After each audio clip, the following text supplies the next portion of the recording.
इस एनिमे को स्टार्ट करने से पहले मैं बता दे रहा हूँ कि अगर तुमने आज तक ये एनिमे नहीं देखी है तो इस वीडियो को देखने के बाद तुमको इस एनिमे से प्यार हो जाएगा, क्योंकि ये एनिमे इतनी ज्यादा अच्छी है। इस एनिमे के स्टार्ट में हम एक बहुत ही बड़े स्कल को देखते हैं जो कि एक राक्षस का होता है। उसके ऊपर एक मूर्ति होती है द फर्स्ट विजिट किंग की, जिसने इस राक्षस को मारा होता है। इस स्कल के पास एक चर्च होता है एंड एक दिन उस चर्च के फादर को अपने गेट के सामने दो छोटे बच्चे मिलते हैं जिनको कोई वहाँ पर छोड़कर चला गया होता है। फादर समझ जाते हैं कि दोनों बच्चे अनाथ है और वो उन दोनों को अपने साथ अंदर ले आते हैं। उन बच्चों की टी शर्ट पर उनके नाम लिखे होते हैं, जिनमें से एक तो बहुत ही शांत और प्यारा होता है जिसका नाम यूनो होता है, लेकिन दूसरा वाला थोड़ा बदमाश होता है और अजीब अजीब हरकतें कर रहा होता है। एंड यही हमारी एनिमे का मेन कैरेक्टर है एंड इसका नाम है आस्था। फिर हम देखते हैं 15 साल बीत जाते हैं एंड आस्था अपनी चर्च की सिस्टर लिली को ही प्रपोज कर देता है। वो उससे कहता है मैं बड़ा होकर विजिट किंग बनूंगा और आपको बहुत खुश रखूंगा, प्लीज मुझसे शादी कर लीजिए सिस्टर लिली। जिसपे सिस्टर लिली बोलती है नहीं, मैंने कितनी बार तुमसे कहा मैं तुमसे शादी नहीं कर सकती हूँ। लेकिन आस्था बहुत ज्यादा जिद्दी होता है एंड वो सिस्टर लिली से जिद करने लगता है कि वो उससे शादी कर ले। एंड सिस्टर लिली आस्था से बहुत परेशान हो जाती है और वो अपना मैजिक यूज करके आस्था को एक वाटर पंच मार देती है, जिससे आस्था वहीं पर बेहोश हो जाता है। सिस्टर लिली उसके पास जाती है और उससे पूछती है तुम ठीक तो हो ना। एंड तभी वहाँ पे चर्च के कुछ और बच्चे आ जाते हैं और वो सिस्टर लिली से कहते हैं बिल्कुल सही किया आपने, जब भी आपको परेशान करे इसको एक दो वाटर पंच मार दिया करिए। लेकिन तभी आस्था दोबारा से होश में आ जाता है एंड फिर से सिस्टर लिली के पीछे बढ़ जाता है। बट इस बार वहाँ पर यूनो आ जाता है एंड वो आस्था को अपने मैजिक से वहीं पर गिरा देता है। आस्था गुस्से में उठता है और उसके पास भाग के जाके कहता है आखिर तुम हर बार मेरे और सिस्टर लिली के बीच में अपनी टांग क्यों घुसाते हो। जिसपे यूनो आस्था से कहता है देखो, पहले तो तुम बहुत ज्यादा शोर मचाते हो, दूसरा तुम्हारी हाइट बहुत कम है, तीसरा तुम दिमाग से कम हो, और सिस्टर लिली इस चर्च की नन है और नन लोग शादी नहीं कर सकती, तुम्हारे दिमाग में इतना भी नहीं घुसता क्या। जिसपे आस्था बहुत गुस्सा हो जाता है और यूनो से कहता है आजा 1v1 फ्री फायर में नहीं असली फाइट में मतलब। जिसपे आस्था से कहता है नहीं मुझे टाइम वेस्ट नहीं करना तुम्हारे साथ 1v1 करके। आस्था बोलता है कि वो डर गए क्या। जिसपे बच्चा जिसका नाम मैक्स होता है ये बोलता है तुम सोच भी कैसे सकते हो कि तुम यूनो को जिंदगी में भी हरा सकते हो। आस्था मैक्स से बोलता है तुम्हारी प्रॉब्लम क्या है बच्चे मुझसे, मैं तुमसे इतना बड़ा हूँ फिर भी तुम मेरी रिस्पेक्ट क्यों नहीं करते कभी। जिसपे मैक्स बोलता है बिल्कुल भी नहीं, मैं किसी ऐसे की रिस्पेक्ट कर ही नहीं सकता जो 15 साल का होने के बाद भी मैजिक नहीं यूज कर सकता। असल में आस्था के पास बिल्कुल भी मैजिक नहीं होता, मतलब आस्था एक ऐसे वर्ल्ड में होता है जहाँ पे मैजिक से ही सब कुछ होता है बिना मैजिक के। मैक्स आस्था से कहता है तुम सोच भी कैसे सकते हो कि तुम बिना मैजिक के यूनो जैसे पावरफुल मैजिशियन को हरा सकते हो। आस्था कहता है अच्छा यूनो अगर इतना ही स्ट्रॉन्ग है तो वो ये कर सकता है क्या। एंड वो बहुत ही तेज स्पीड में क्रंचेस मारने लगता है। असल में आस्था मैजिक तो यूज कर नहीं सकता, इसलिए वो एक्सरसाइज करके अपने आप को फिजिकली बहुत स्ट्रॉन्ग बना लेता है। मैक्स आस्था से कहता है कि तुम क्रंचेस मारकर विजिट किंग नहीं बन सकते, क्योंकि विजिट किंग स्ट्रॉन्गेस्ट मैजिशियन होता है, स्ट्रॉन्गेस्ट बॉडी बिल्डर नहीं। एंड तभी यूनो अपने मैजिक से सिस्टर लिली के कपड़े सुखाने लगता है, जिसको देखने सारे बच्चे भाग के चले जाते हैं। एंड यूनो का भी सपना आस्था की तरह विजिट किंग बनने का होता है। सिस्टर लिली भी यूनो को थैंक यू कहती है उसकी हेल्प करने के लिए, जिसपे आस्था को बहुत जलन होती है एंड वो जल्दी से भाग के लकड़ियां काटने आ जाता है ताकि सिस्टर लिली उसको भी थैंक यू बोले। लेकिन इससे पहले कि वो लकड़ियां काटता है यूनो अपने मैजिक से लकड़ियां भी काट देता है। असल में इसको आस्था के सामने शो ऑफ करना थोड़ा पसंद होता है। मैक्स कहता है मुझे यकीन है अगला विजिट किंग यूनो ही बनेगा, तुम नहीं आस्था। एंड तभी वहाँ पर फादर भी आ जाते हैं एंड वहाँ आकर यूनो की तारीफ करने लगते हैं कि यूनो जरूर इस चर्च का नाम एक दिन रोशन करेगा। आस्था दुखी हो जाता है और कोने में अकेला जाकर बैठ जाता है। तभी उसके पास सिस्टर लिली आती है और उससे कहती है दुखी मत हो आस्था, थोड़े दिनों में तुम्हारी ग्रिमवॉर तुम्हें मिल जाएगी, फिर तुम भी मैजिक यूज कर पाओगे। जिसको सुनकर आस्था खुश हो जाता है और फिर से खड़ा हो जाता है और कहता है आप देखना सिस्टर लिली, मुझे इस दुनिया की बेस्ट ग्रिमवॉर मिलेगी एंड फिर मैं बहुत मेहनत करके सबसे ज्यादा स्ट्रॉन्ग बनूंगा एंड फिर एक दिन मैं विजिट किंग बनूंगा। ग्रिमवॉर असल में एक मैजिकल बुक होती है जिसमें 3 लीफ बनी होती है जो सबको 15 साल की एज पे मिलती है एंड उसको पाने के बाद लोगों का मैजिक बहुत ज्यादा बढ़ जाता है और वो मैजिकल अटैक्स भी यूज कर सकते हैं। आस्था यूनो से कहता है कि जब मुझे मेरी ग्रिमवॉर मिलेगी तब हम दोनों बचपन की तरह साथ में प्रैक्टिस करेंगे और साथ में बहुत स्ट्रॉन्ग बनेंगे। लेकिन यूनो उसे इग्नोर कर वहाँ से चला जाता है, मानो वो आस्था को अपने टक्कर का मानता ही नहीं है। जिसपे आस्था भी बहुत दुखी हो जाता है एंड वो भी वहाँ से चला जाता है। सिस्टर लिली यूनो के पास आती है और उससे कहती है तुम्हें आस्था के साथ ऐसा नहीं करना चाहिए था। जिसपे यूनो कहता है आस्था मेरे रहते कभी भी विजिट किंग नहीं बन सकता। सिस्टर लिली को लगता है कि आस्था क्योंकि बहुत दुखी होकर गया है तो वो मे भी कहीं पर चुपचाप जाके रो रहा होगा, लेकिन हमारा आस्था रोता होता नहीं है, वो यहाँ पर ट्रेनिंग कर रहा होता है और ज्यादा स्ट्रॉन्ग होने के लिए एंड अपने विजिट किंग बनने के सपने को सच करने के लिए। थोड़े दिनों बाद आस्था यूनो और बहुत सारे बच्चे जो 15 साल के हो गए थे वो सब ग्रिमवॉर टावर जाते हैं अपनी अपनी ग्रिमवॉर लेने। आस्था बहुत ज्यादा एक्साइटेड होता है क्योंकि अब वो फाइनली मैजिक यूज कर पाएगा एंड यूनो को टक्कर दे पाएगा। वहाँ पे 2 नोबल फैमिलीज के भी बच्चे आए होते हैं जो आस्था और यूनो का मजाक उड़ा रहे होते हैं क्योंकि वो लोग गरीब होता है। वहाँ पर उस ग्रिमवॉर टावर का मास्टर आ जाता है एंड सारे लोगों का वेलकम करता है। आस्था बहुत ज्यादा एक्साइटेड और खुश होता है। फिर ये मास्टर एक मैजिकल स्पेल बोलता है और सारे लोगों के पास अपने आप उनकी ग्रिमवॉर उड़कर जाने लगती है। सारे लोग अपनी अपनी ग्रिमवॉर पाकर बहुत खुश होते हैं, लेकिन आस्था के पास कोई भी ग्रिमवॉर नहीं आती। आस्था बोलता है मेरी ग्रिमवॉर लेट हो गई क्या, मेरी ग्रिमवॉर कहाँ है। जिसपे सारे के सारे लोग उस पर हंसने लगते हैं एंड उसका मजाक बनाने लगते हैं। लेकिन तभी यूनो के पास उसकी ग्रिमवॉर आ जाती है जो कि होती है एक 4 लीफ ग्रिमवॉर जो कि बहुत ही ज्यादा रेयर होती है एंड यही ग्रिमवॉर फर्स्ट विज़र्ड किंग के पास भी होती है, जिसको देखकर सारे के सारे लोग शॉक्ड रह जाते हैं कि आखिर यूनो जो कि नोबल फैमिली का भी नहीं है उसको 4 लीफ ग्रिमवॉर कैसे मिल गई। यूनो उल्टा घूमता है और सबसे कहता है कि वो बनेगा अगला विज़र्ड किंग एंड सारे के सारे लोग उसकी तारीफ करने लगते हैं। लेकिन तभी आस्था खड़ा होता है और यूनो से बोलता है नहीं तुम नहीं, मैं बनूंगा अगला विज़र्ड किंग, जिसपे फिर से सारे के सारे लोग उस पर हंसने लगते हैं एंड उसका मजाक उड़ाने लगते हैं एंड यूनो भी आस्था को वहीं पर इग्नोर करके वहाँ से चला जाता है। इसके बाद आस्था अकेले जंगल में उल्टा लटका होता है और थोड़ा सा दुखी होता है क्योंकि ना तो सिर्फ उसके पास मैजिक है बट अब तो उसको ग्रिमवॉर भी नहीं मिली। लेकिन इतना सब कुछ होने के बाद भी वो गिव अप नहीं करता और वो उठता है और कहता है क्या हुआ अगर मेरे को ग्रिमवॉर नहीं मिली तो मैं तब भी मेहनत करना नहीं छोड़ूंगा एंड एक दिन विज़र्ड किंग जरूर बनूंगा, तुम बस वेट करना यूनो, मैं ही तुम्हारा राइवल हूँ एंड मैं ये तुम्हें प्रूफ करके रहूंगा। लेकिन तभी उसे एक आवाज आती है। इधर हम देखते हैं ये दोनों जलन के मारे यूनो से लड़ने आ जाते हैं एंड उससे कहते हैं आखिर तुम्हारे जैसे गरीब को 4 लीफ ग्रिमवॉर कैसे मिल सकती है एंड हम नोबल्स को नहीं, मैं जला दूंगा तुम्हारी इस ग्रिमवॉर को। एंड वो यूनो के ऊपर एक मैजिकल अटैक यूज कर देता है, लेकिन यूनो बिना अपनी ग्रिमवॉर का यूज किए ही अपने आप को डिफेंड कर लेता है, जिसको देखकर ये दोनों शॉक्ड रह जाते हैं कि आखिर यूनो इतना स्ट्रॉन्ग कैसे है। लेकिन तभी अचानक से कुछ चेन्स आके उन दोनों को पकड़ लेती है एंड तभी वहाँ पर एक आदमी आता है जो बोलता है तुम लोग पागल हो क्या जो इतनी रेयर चीज को जलाना चाहते हो। यूनो पूछता है कौन हो तुम, जिसपे ये बताता है मेरा नाम है स्नेक और मुझे वो चीज चाहिए जो तुम्हारे पास है। एंड तभी वो अपने मैजिक से यूनो को भी पकड़ लेता है एंड उसकी 4 लीफ ग्रिमवॉर को भी उससे छीन लेता है। यूनो बोलता है स्नेक मैंने तुम्हारा नाम सुना है, तुम एक बहुत ही स्ट्रॉन्ग और फेमस चोर हो, लेकिन तुम्हें ये तो पता ही होगा कि एक ग्रिमवॉर को केवल उसका ओरिजिनल ओनर ही यूज कर सकता है। जिसपे स्नेक कहता है हाँ मेरे को पता है कि तुम्हारी ग्रिमवॉर को तुम्हारे बिना कोई यूज नहीं कर सकता, लेकिन ब्लैक मार्केट में इस 4 लीफ ग्रिमवॉर के मेरे को बहुत पैसे मिलेंगे एंड इसीलिए मैं तुम्हारी ग्रिमवॉर चुरा रहा हूँ और माफ करना तुम्हारा विज़र्ड किंग बनने का सपना यहीं पर खत्म होता है। एंड तभी वहाँ पर हमारा आस्था आ जाता है, आगे गिर के अपनी बेइज्जती करा लेता है, लेकिन फिर भी वो खड़ा होता है और बोलता है क्या हो रहा है यहाँ और तुम्हारे पास 2-2 ग्रिमवॉर कैसे है। यूनो बोलता है उनमें से एक मेरी और यहाँ से जल्दी से भाग जाओ, ये बहुत स्ट्रॉन्ग है। तब आस्था सारा का सारा खेल समझ जाता है एंड वो स्नेक से कहता है चुपचाप यूनो की ग्रिमवॉर वापस कर दो, जिसपे स्नेक उससे कहता है तुम तो वही लूजर हो ना जिसको एक भी ग्रिमवॉर नहीं मिली। एंड ये कहकर वो उस पर हंसने लगता है। आस्था कहता है हाँ मैं वही हूँ जिसको कोई ग्रिमवॉर नहीं मिली, लेकिन मैं वो भी हूँ जो एक दिन विज़र्ड किंग बनेगा। एंड ये कह के आस्था स्नेक की तरफ भागता है। यूनो कहता है नहीं उससे मत लड़ना आस्था। स्नेक अपने मैजिक से आस्था पर अटैक करता है, लेकिन आस्था उसके अटैक को डॉज करके उसके पीछे आ जाता है। वो बस उसको एक पंच मारने वाला होता है, लेकिन तभी स्नेक की चेन्स उसको पकड़ लेती है एंड फिर स्नेक अपने मैजिक से आस्था को बहुत ज्यादा एक्सर्ट कर देता है। आस्था मन में सोचता है कि ये तो बस एक चोर है, फिर ये इतना स्ट्रॉन्ग कैसे है, और अगर एक चोर इतना स्ट्रॉन्ग है तो फिर विज़र्ड किंग कितना स्ट्रॉन्ग होगा। एंड फिर स्नेक उसको पीछे की दीवार पर लड़ा देता है एंड उसके पास जाकर बोलता है अपनी आंखें खोलो बच्चे, तुम मुझे 100 जन्मों में भी नहीं हरा सकते। आस्था मन में सोचता है कि ये सही तो कह रहा है, मैं चाहे जितना भी अपनी बॉडी को ट्रेन करके स्ट्रॉन्ग बना लूं, लेकिन मैं इसका भी नहीं हरा सकता। स्नेक आस्था के ऊपर हंसता है और बोलता है अपनी चेन से मैं किसी के अंदर कितना मैजिक है ये नाप सकता हूँ, और तुम्हारे अंदर एक बूंद मैजिक भी नहीं है एंड इसीलिए तुम्हारे पास कोई ग्रिमवॉर नहीं आई, क्योंकि ग्रिमवॉर मैजिक को बढ़ाती है और तुम्हारे पास तो मैजिक है ही नहीं। तुम विज़र्ड किंग तो क्या, तुम कोई नॉर्मल सी जॉब भी नहीं कर सकते। शर्म करो अपनी जिंदगी पर, तुम एक बहुत ही बड़े लूजर हो। जिसको सुनकर आस्था अंदर से टूट जाता है और वो सोचने लगता है कि ये एकदम सही तो कह रहा है, मेरे अंदर ना तो मैजिक है और ना ही मेरे पास अब एक ग्रिमवॉर है, फिर आखिर मैं कैसे विज़र्ड किंग बन सकता हूँ जो कि पूरी दुनिया का सबसे स्ट्रॉन्गेस्ट मैजिशियन होता है। एंड जिंदगी में पहली बार आस्था गिव अप करने वाला होता है, लेकिन तभी यूनो चिल्लाकर बोलता है नहीं, मैं जानता हूँ आस्था विज़र्ड किंग नहीं बनेगा क्योंकि अगला विज़र्ड किंग तो मैं ही बनूंगा, लेकिन आस्था कोई लूजर नहीं है, वो मेरा राइवल है एंड उसके अंदर भी एक मैजिकल पावर है एंड वो है कभी भी गिव अप ना करना। एंड इसको सुनते ही आस्था के अंदर मानो दोबारा से जान आ जाती है। वो स्नेक से कहता है दूर हट मुझसे। स्नेक उससे दूर हट जाता है एंड आस्था के पास से एक अजीब सी एनर्जी आने लगती है। आस्था यूनो से कहता है चिंता मत करो यूनो, मैं इस आदमी को तुम्हारी ग्रिमवॉर नहीं ले जाने दूंगा, चाहे उसके लिए मुझे मरना ही क्यों ना पड़े। एंड तभी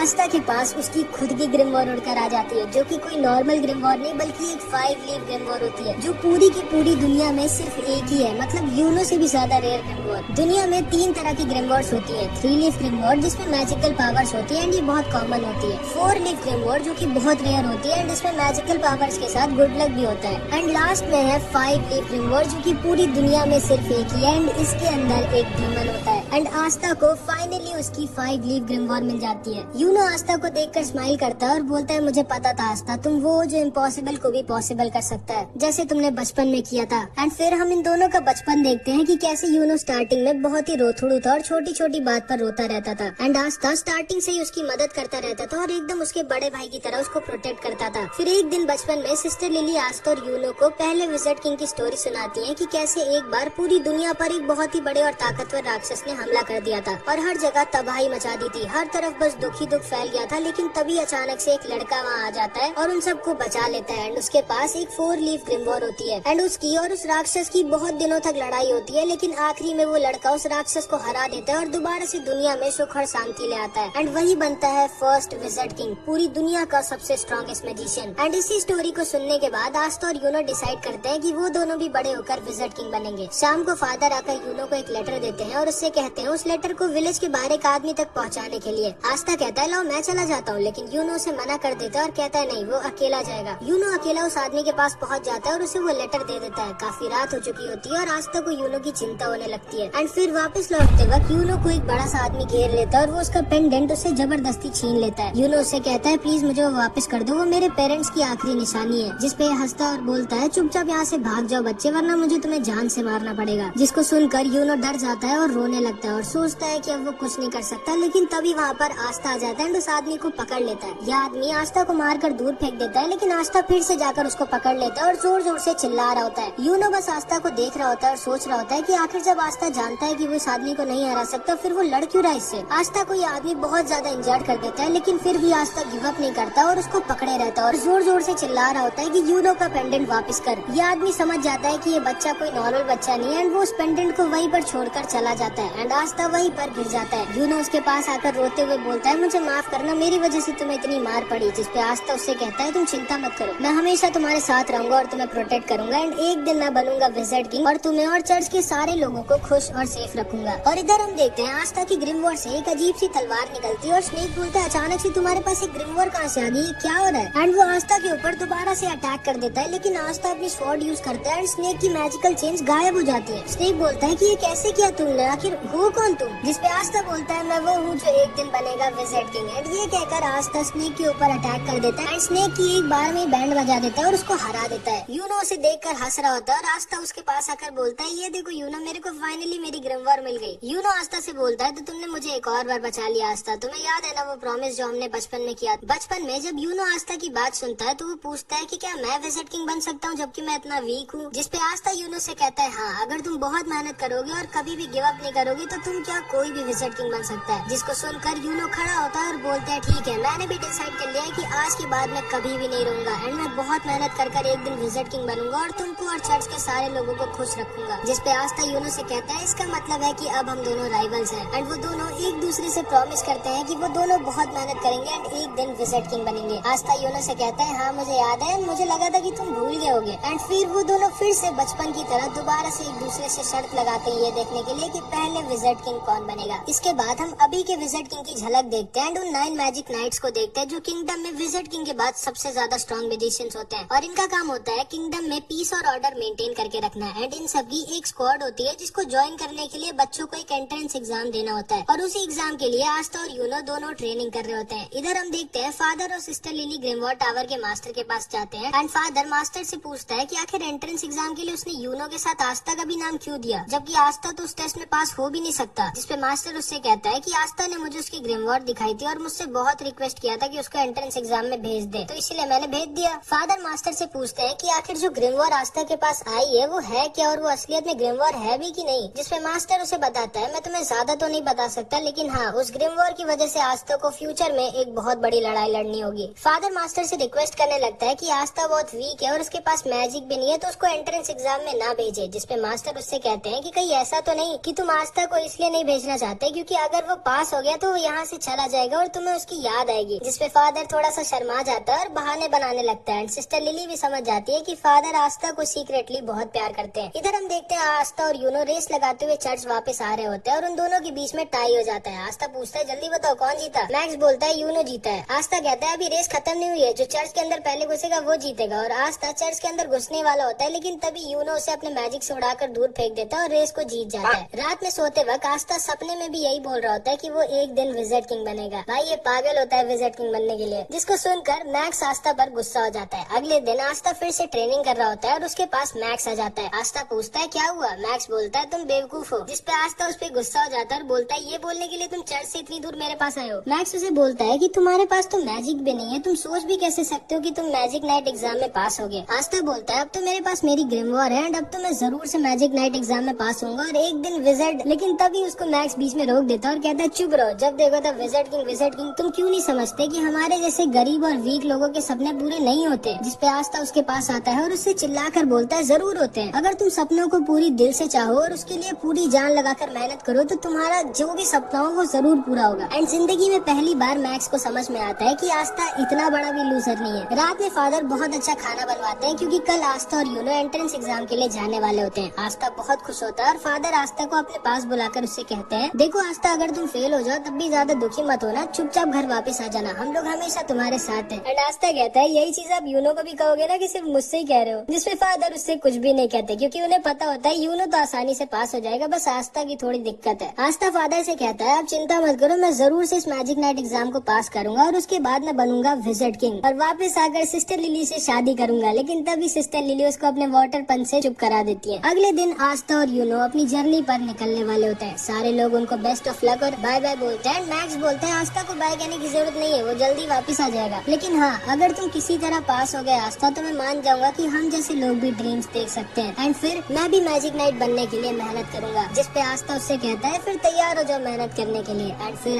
आस्था और यूनो निकल जाते हैं अपने मंजिल की तरफ। सिस्टर लिली भी आस्था के जाने पर थोड़ी दुखी होती है एंड आस्था और यूनो बहुत ही लंबे सफर के बाद फाइनली पहुंच जाते हैं अपने मैजिक नाइट एंट्रेंस एग्जाम की जगह पर। के बाद ये और इसका भाई यूनो दोनों कीका टाउन में आ जाते हैं जहाँ पर इनका मैजिक नाइट एंट्रेंस एग्जाम होगा, जिसमें अगर ये लोग पास हो गए तो ये लोग बन जाएंगे मैजिक नाइट्स, मतलब एक तरह से मैजिकल सोल्जर्स। ये दोनों कीका टाउन में घूम रहे होते हैं जहाँ पर इनका एंट्रेंस एग्जाम होगा। आस्था जिधर भी देख रहा होता है उसे मैजिक ही दिख रहा होता है। वो अपने बगल में एक बहुत ही बड़ा सा कैसल देखता है जो कि विज़र्ड किंग का होता है एंड यहीं पे विज़र्ड किंग रहता है। आस्था यूनो से बोलता है देखना यूनो, एक दिन ये कैसल मेरा होगा, सोचना भी मत ये मेरा होगा।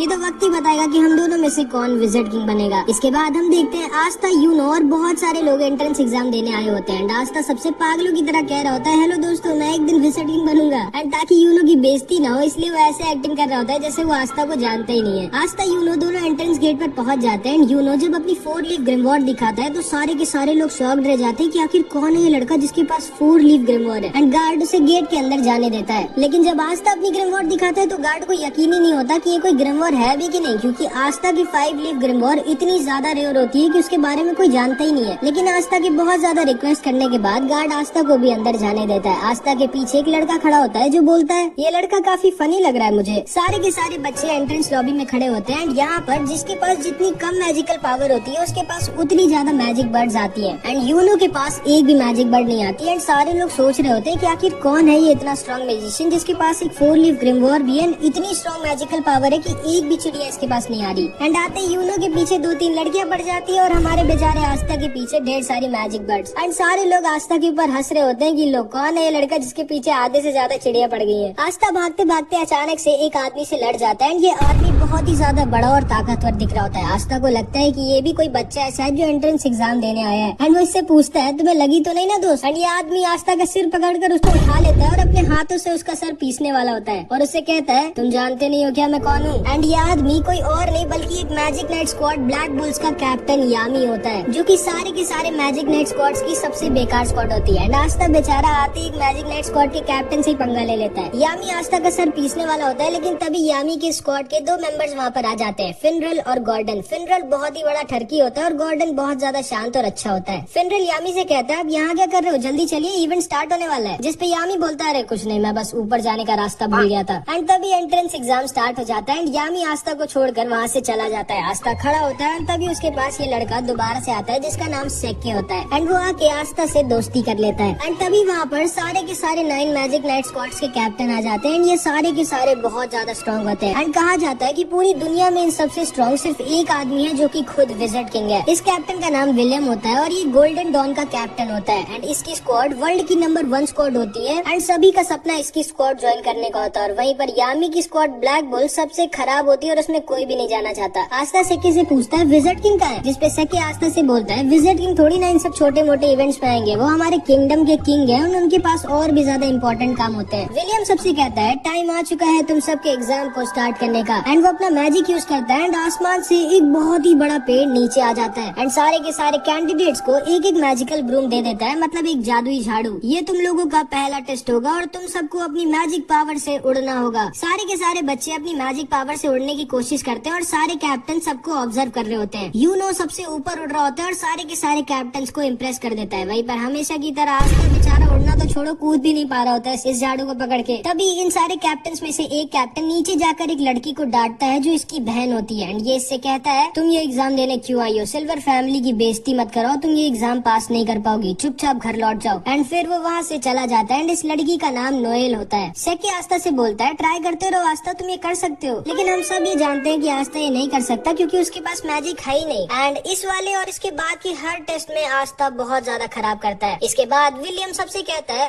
अब तुम लोगों का फाइनल टेस्ट होगा, तुम सबको एक एक पार्टनर चूज कर लेना है जिसके साथ तुम लड़ाई करोगे। सेकी आस्था से बोलता है, चलो हम दोनों पार्टनर्स बन जाते हैं। एंड आस्था उसकी बात को मान जाता है। इसके बाद आस्था और सेकी दोनों तैयार होते हैं एक दूसरे से लड़ने के लिए। आस्था सेकी से बोलता है, ऑल द बेस्ट सेकी, चलो हम दोनों अपना अपना बेस्ट देते हैं। जो भी हारेगा वो बुरा नहीं मानेगा और हम दोनों की दोस्ती पे कुछ फर्क नहीं पड़ना चाहिए। एंड अभी सेकी अपना असली रंग दिखाता है। वो आस्था से बोलता है, ध्यान से सुन गंदी नाली के कीड़े, मैं तेरा कोई दोस्त वोस्त नहीं हूँ। मैंने बस सिर्फ तुझसे इसलिए दोस्ती की थी क्योंकि मुझे पहले से पता था ये वाला टेस्ट होगा जिसमें हम लोगों को अपना अपोनेंट खुद डिसाइड करना होगा। एंड इसीलिए मैंने तुमसे दोस्ती की थी ताकि तुम्हारे जैसे वीक लड़के को हराकर मैं आराम से एक मैजिक नाइट बन सकूं। एंड ये कह के वो वहाँ से चला जाता है। आस्था एकदम शॉक्ड रह जाता है क्योंकि उसे लगा था कि उसको उसका पहला दोस्त मिल गया था। एंड ये सारे लोग भी बोलने लगते हैं, क्या यार सेकी तो बहुत चालाक निकला, वो आसानी से आस्था को हराकर मैजिक नाइट बन जाएगा। एंड काश आस्था ने हम लोगों को चुना होता ताकि हम लोग उसको हराकर आराम से जीत जाते, क्योंकि इन सबको लग रहा होता है कि आस्था कोई बहुत ही बड़ा वीक लूजर है। सेकी हंसते हुए तैयार होता है अपनी फाइट के लिए और अपनी ग्रिमवॉर निकाल कर तैयार हो जाता है। सारे के सारे कैप्टन और सब लोग श्योर होते हैं कि आस्था जीत नहीं पाएगा क्योंकि इन लोगों को पता ही नहीं होता है कि आस्था कोई लूजर नहीं है। इन लोगों की फाइट स्टार्ट होती है एंड आस्था अपनी ग्रिमवॉर से अपनी तलवार निकालता है एंड सेकी के ऊपर सिर्फ एक अटैक करता है और सेकी की बैंड बजा देता है। सारे के सारे लोग दंग रह जाते हैं कि ये क्या हुआ, ये लड़का तो बहुत स्ट्रॉन्ग है। एंड यूनो भी दूर से खड़ा होकर आस्था को देखकर हंस रहा होता है। सारे के सारे कैप्टन भी शॉक रह जाते हैं एंड आस्था अपनी तलवार अपने कंधे पर रखते हैं और बोलता है, मेरा नाम याद रखना सेकी, आस्था, और मैं वो हूँ जो एक दिन बनेगा विज़र्ड किंग। इसके बाद और भी कई कंटेस्टेंट्स की लड़ाई होती है एंड फाइनली यूनो की बारी आ जाती है। यूनो से कोई लड़ना चाहता ही नहीं था क्योंकि कोई भी हारना नहीं चाहता था। लेकिन तभी यूनो के पास सलीम आ जाता है एंड इसी ने पहले यूनो पर अटैक किया था। ये यूनो से कहता है, पिछली बार तो तुम बच गए थे लेकिन इस बार तुम नहीं बचोगे। एंड इन दोनों के बीच बहुत ही भयानक फाइट होती है लेकिन आखिरी में यूनो अपने मैजिक से सलीम को हरा देता है। इसके बाद एंट्रेंस एग्जाम खत्म हो जाता है और अब सारे के सारे कैप्टन की बारी होती है चूज करने की कि कौन से बच्चे को अपनी टीम में लेना चाहेंगे। अगर किसी भी बच्चे के लिए एक से ज्यादा कैप्टन ने हाथ उठा दिया तो बच्चे को डिसाइड करना होगा कि वो किसकी स्क्वाड में जाना चाहेगा। लेकिन अगर किसी बच्चे के लिए किसी भी कैप्टन ने अपना हाथ नहीं उठाया तो वो बच्चा फेल हो जाएगा। बहुत सारे बच्चे एक एक कर फेल हो रहे होते हैं और आस्था को बहुत टेंशन हो रही होती है कि वो फेल ना हो जाए। एंड फिर बारी आ जाती है यूनो की और जिंदगी में पहली बार 9 के 9 कैप्टन अपना हाथ किसी बच्चे के लिए उठा देते हैं क्योंकि ये सब के सब यूनो को अपनी टीम में लेना चाहते थे। अब यूनो को डिसाइड करना होता है कि वो किसके ग्रुप में जाएगा और यूनो गोल्डन डॉन यानी कि the best magic night squad चुनता है। एंड इसके बाद बारी आती है हमारे आस्था की। आस्था बहुत ज्यादा डरा होता है और मन में बस यही बोल रहा होता है, प्लीज गॉड मेरे लिए बस कोई एक कैप्टन हाथ उठा दे। एंड आस्था का ऑक्शन शुरू होता है और कोई भी कैप्टन अपना हाथ नहीं उठाता है, जिसका मतलब था कि आस्था फेल हो जाता है। आस्था बहुत ज्यादा दुखी हो जाता है और वहाँ से जाने वाला होता है। लेकिन तभी यामी खड़ा होता है और बोलता है, तुम जानते हो बच्चे तुम फेल क्यों हुए? क्योंकि तुम बहुत ज्यादा वीक हो और तुम्हारे पास मैजिक भी नहीं है। फिर आखिर तुम सोच भी कैसे सकते हो कि तुम मैजिक नाइट बन सकते हो? इसके बाद यामी अपनी मैजिकल पावर दिखाता है जो कि इतनी ज्यादा स्ट्रॉन्ग होती है कि आसपास की जमीन हिलने लगती है। वो नीचे कूदता है और आस्था के पास आकर बोलता है, मैंने सुना कि तुम विज़र्ड किंग बनना चाहते हो। तुम्हें पता तो है ना, विज़र्ड किंग बनने के लिए तुम्हें मुझे और उन 8 कैप्टन को हराना होगा। और तुम्हें क्या लगता है तुम हम 9 के 9 कैप्टन को कभी जिंदगी में भी हरा सकते हो? जिसपे आस्था बोलता है, मैं जानता हूँ कि मैं बहुत वीक हूँ और मेरे पास मैजिक भी नहीं है, लेकिन मुझे फर्क नहीं पड़ता कि मैं कितना वीक हूँ। मुझे फर्क नहीं पड़ता कि आप सारे कैप्टन कितने स्ट्रॉन्ग हैं। अगर विज़र्ड किंग बनने के लिए मुझे आप सबको हराना पड़ेगा तो मैं आप सबको हराऊंगा एंड एक दिन मैं जरूर बनूंगा विज़र्ड किंग। जिसको सुनकर यामी जोर जोर से हंसने लगता है और आस्था से कहता है, मुझे तुम पसंद आए बच्चे, मैं तुम्हें अपनी स्क्वाड में लूंगा और तुमसे बहुत मेहनत करवाऊंगा ताकि तुम बन सको विज़र्ड किंग। एंड जिंदगी में पहली बार किसी ने आस्था के सपने पर विश्वास किया होता है और उस पर हंसा नहीं होता है। आस्था बहुत ज्यादा खुश हो जाता है और यामी को थैंक यू बोलता है। एंड उसके बाद ये एंट्रेंस एग्जाम फाइनली खत्म हो जाता है और आस्था का पेट खराब हो जाता है। वो बाथरूम में हल्का होने गया होता है, लेकिन तभी वहाँ पर सेके आ जाता है जो आस्था से अपनी हार का बदला लेना चाहता था। वो आस्था के ऊपर अपना मैजिक लिजर्ड छोड़ देता है और ये अगर आस्था को काट लेता तो आस्था की जान भी जा सकती थी। लेकिन तभी यूनो आकर आस्था को बचा लेता है और सेके को डराकर उससे बोल, सोचना भी मत कि तुम आस्था के टक्कर के हो या फिर तुम आस्था के आसपास भी आते हो। आस्था मेरा राइवल है, वो मेरी टक्कर का है। अब चुपचाप निकलो यहाँ से। एंड सेके डर के वहाँ से भाग जाता है। फिर आस्था और यूनो दोनों निकल जाते हैं अपनी अपनी मंजिल की तरफ। एंड जिंदगी में पहली बार अब ये लोग साथ में नहीं रहेंगे। यामी आस्था पर गुस्सा होता है क्योंकि वो बहुत देर से हग रहा होता है। इसके बाद फिनरल अपने मैजिक से एक पोर्टल खोल देता है और आस्था, यामी और ये दोनों आ जाते हैं ब्लैक बुल्स के बेस पर, जहाँ पे अब से आस्था रहेगा। आस्था खुशी खुशी अपने नए घर का गेट खोलता है, लेकिन उसकी खुशी ज्यादा देर तक नहीं रहती क्योंकि बेस के गेट पर अचानक से एक ब्लास्ट हो जाता है और आस्था रॉकेट बनकर दूर जाकर गिर जाता है। यामी बोलता है, स्वागत है तुम्हारा ब्लैक बुल स्क्वाड में। एंड इधर यूनो से एक उसका सीनियर जिसका नाम क्लॉस होता है, वो बोल रहा होता है, मुझे यकीन नहीं होता तुम्हारे जैसे एक गरीब लड़के को जो किसी रॉयल फैमिली का भी नहीं है, उसको विलियम सर ने गोल्डन डॉन में रख लिया। सोचना ही मत कि तुम अपनी जिंदगी यहाँ पर कभी मजे में बिता पाओगे। एंड ये कह के वो वहाँ से चला जाता है। एंड इधर आस्था अपने नए टीममेट से मिलता है और समझ जाता है ये सब के सब हिले हुए हैं। यामी सबसे चिल्लाकर बोलता है, तोड़ फोड़ करना बंद करो तुम लोग। एंड वो खुद पीछे की दीवार तोड़ देता है। ये सारे के सारे यामी को देखकर बहुत खुश हो जाते हैं और यामी सबको आस्था से मिलाता है। आस्था सबसे बोलता है, मेरा नाम है आस्था और मैं हाजी विलेज से आया हूँ। जिसको सुनकर ये सबके सब शॉक्ड रह जाते हैं कि आस्था इतने छोटे से गांव से आया है और इतना गरीब है, लेकिन फिर भी उसने मैजिक नाइट एंट्रेंस एग्जाम पास कर लिया। फिर फिनरल आस्था को बाकी लोगों से मिलाता है। इस लड़की का नाम वेनेसा होता है। ये एक नंबर की पियक्कड़ होती है। एंड ये आस्था के पास आकर बोलती है, तो तुम्हारा नाम आस्था है, तुम्हें एक गर्लफ्रेंड चाहिए क्या? जिसको सुनकर आस्था बहुत शर्मा जाता है, लेकिन वो मना कर देता है क्योंकि वो सिस्टर लिली से ही प्यार करता है। एंड शायद वेनेसा ने थोड़ी ज्यादा पी रखी थी क्योंकि वो आस्था के सामने ही उल्टी कर देती है। फिर फिनरल आस्था को लक से मिलाता है जिसको लड़ाई करना बहुत ज्यादा पसंद होता है। एंड लक आस्था से पूछता है, बताओ लड़ाई करोगे क्या मुझसे? एंड तभी आस्था के पास एक दूसरा लड़का आ जाता है और आस्था से कहता है, ओए ये मेरी बहन है मारी और इससे दूर रहना वरना मैं तुम्हें मार डालूंगा। जिसपे आस्था कहता है, मैं जानता भी नहीं हुई लड़की कौन है भाई। इस लड़के का नाम ग्लॉच होता है एंड ये अपनी बहन से बहुत ज्यादा प्यार करता है, बहुत ही ज्यादा। एंड फिर वो बाकी के मेंबर से भी मिलता है। यामी बोलता है, जिसको भी आस्था का टेस्ट लेना है जल्दी जल्दी ले लो। जिसको सुनकर उसके सामने मैग्मा खड़ा होता है और कहता है, ठीक है मैं तुम्हारा टेस्ट लूंगा ये देखने के लिए कि तुम ब्लैक बुल्स ज्वाइन करने के लायक हो या नहीं, क्योंकि मुझे नहीं लगता कि तुम्हारे जैसा लड़का जो एक रॉयल फैमिली का भी नहीं और एक गाँव से आया वो डिजर्व करता है मैजिक नाइट बनना। एंड अगर तुम मेरे टेस्ट में पास हो जाओगे तो तुम्हें मिलेगा ये मैजिकल रोब और तुम फाइनली एक मैजिक नाइट बन जाओगे। तो बोलो तुम्हें चाहिए ये ब्लैक बुल्स का रोब? हाँ चाहिए मुझे, अभी क्या भी चाहिए। फिर मैग्मा आस्था का टेस्ट लेता है। पहले तो उससे बहुत मुश्किल एक्सरसाइजेस करवाता है, लेकिन आस्था बचपन से ये सब करता आ रहा था तो वो आसानी से सब कर लेता है। एंड उसके बाद मैग्मा आस्था से कहता है, ये तुम्हारा फाइनल टेस्ट और मैं अब तुम पर अटैक करूंगा और तुमको मेरे अटैक से बचना होगा। एंड फिर मैग्मा उस पर अपने मैजिकल फायर बैट बॉल से अटैक करने लगता है। एंड आस्था आसानी से उसका अटैक डॉज कर रहा होता है, जिसमें मैग्मा थोड़ा गुस्सा हो जाता है। वो उसके ऊपर एक बहुत ही बड़ा और फास्ट फायर बॉल से अटैक कर देता है, जिसको आस्था डॉज नहीं कर सकता था क्योंकि वो इतनी ज्यादा फास्ट और बड़ी थी। लेकिन तभी आस्था अपनी ग्रिमवॉर्ड से अपनी तलवार निकालता है और उसकी तलवार को देखकर सारे के सारे लोग शॉक्ड रह जाते हैं कि ये इतनी बड़ी तलवार उठाया कैसे हुआ है। एंड आस्था अपनी तलवार को बैट की तरह यूज करता है एंड मैग्मा के अटैक को वापस उसी के पास भेज देता है। यामी आस्था से बहुत इम्प्रेस हो जाता है क्योंकि ना तो सिर्फ आस्था अपनी तलवार से किसी के मैजिक को कैंसिल या फिर खत्म कर सकता है, बल्कि वो मैजिक अटैक्स को डिफ्लेक्ट करके वापस भी भेज सकता है। एंड ये सारे के सारे लोग समझ जाते हैं कि आस्था कोई ऐरा गहरा नहीं बल्कि काफी स्ट्रॉन्ग मैजिशियन है। मैग्मा भी आस्था के पास आता है और उसकी तारीफ करता है और उससे कहता है, माफ करना मैंने ये बोला था कि तुम छोटे से गांव से आओ, असल में जो तुम्हारे गांव के बगल वाला गांव है मैं वहाँ का हूँ। जिसको सुनकर आस्था शॉक्ड रह जाता है। ये सारे के सारे लोग भी आस्था की तारीफ करने लगते हैं। चार्मी भी आस्था को अपना केक दे देती है एंड आस्था की सबसे थोड़ी बहुत दोस्ती हो जाती है। एंड ऊपर से एक लड़की चुपचाप आस्था को देख रही होती है एंड वो आस्था पर पता नहीं क्यों बहुत ज्यादा गुस्सा होती है। एंड फिर आस्था को फाइनली मिल जाती है उसकी ब्लैक बुल्स की रोब, जिसका मतलब था कि आस्था अब ऑफिशियली एक मैजिक नाइट बन चुका है और अब यहाँ से आस्था की जिंदगी का एक नया सफर स्टार्ट हो जाता है। मैग्मा आस्था को उसका नया कमरा दिखाता है और उससे कहता है, माफ करना यही एक बेकार सा कमरा खाली पड़ा है। लेकिन आस्था इतना बेकार सा कमरा पाके भी बहुत खुश हो जाता है क्योंकि जिंदगी में पहली बार उसको उसका खुद का कमरा मिला होता है एंड वो खुशी के मारे रोने लगता है। तुम्हें सच में ये कमरा पसंद आया आस्था? हाँ बहुत पसंद आया। चर्च में हम सारे के सारे इससे भी छोटे कमरे में साथ में सोते थे और अब तो मेरे पास खुद का एक कमरा है। एंड आस्था अपने कमरे की सफाई करने लग जाता है। इसके बाद आस्था और यूनो दोनों वापस चर्च भेजने के लिए एक एक लेटर लिखते हैं, ये बताने के लिए कि वो लोग पास हो गए। यूनो का लेटर पढ़ के फादर और सारे लोग बहुत खुश हो जाते हैं और पार्टी की तैयारी करने लगते हैं। एंड आस्था की राइटिंग इतनी गंदी होती है कि कोई समझ ही नहीं पा रहा होता है कि उसने लिखा क्या है। फादर सिस्टर लिली से कहते हैं, देखो उसमें क्या लिखा है, कब तक वापस आ रहा है आस्था, क्योंकि वो जरूर से पास तो नहीं हो पाया होगा। इसमें लिखा है कि वो पास हो गया। क्या? सारे के सारे चर्च के लोग शॉक्ड रह जाते हैं कि आस्था कैसे पास हो गया। मैक्स, सिस्टर लिली सबके सब बहुत ज्यादा खुश हो जाते हैं। बस फादर थोड़ा सा दुखी हो जाते हैं क्योंकि अब आस्था उनके पास वापस नहीं आएगा। आस्था सुबह सुबह खुशी खुशी उठता है और अपनी रोब पहनकर तैयार हो जाता है और जैसे ही वो अपने कमरे से बाहर निकलता है खंभे से लड़ जाता है। मैग्मा वहाँ आता है और पूछता है तुम ठीक तो हो ना बच्चे? हाँ सेंपाई मैं ठीक तो हूँ, लेकिन कल ये खंभा यहाँ पर नहीं था, आज अचानक से कैसे आ गया? ओ ये असल में हम लोगों का कैसल अपने आप शेप बदलता रहता है। जैसे कल हम लोग दूसरी मंजिल पे थे, आज हम लोग चौथी मंजिल पे हैं। तुम्हें थोड़े दिनों में इसकी आदत लग जाएगी। उसके बाद मैग्मा आस्था को पूरे कैसल में घुमाता है, किचन,